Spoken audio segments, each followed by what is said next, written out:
ఆమె అల్బేనియాలో స్కోదర్కు చెందిన నికోలే డ్రానా బొజాక్షు దంపతులకు ఆఖరి సంతానం. ఈమె తండ్రి అల్బేనియా రాజకీయాలలో పాల్గొనేవాడు.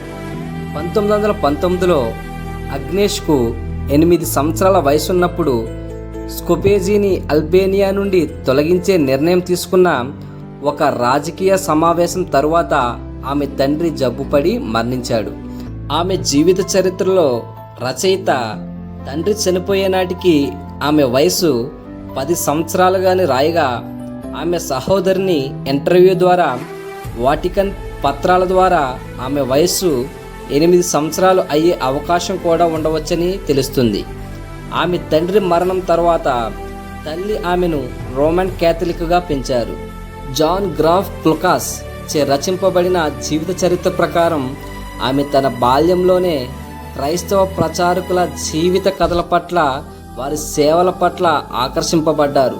12 సంవత్సరాల వయసు వచ్చేసరికి తన జీవితాన్ని క్రైస్తవ్యానికి అంకితం చేయాలని నిశ్చయించుకున్నారు. 18 సంవత్సరాల వయసులోనే ఇల్లు వదిలి సిస్టర్ ఆఫ్ లోరెటో అనే ప్రచారకుల సంఘంలో చేరింది. తరువాతి కాలంలో తన తల్లిని కానీ సహోదరిని కానీ కలవలేదు.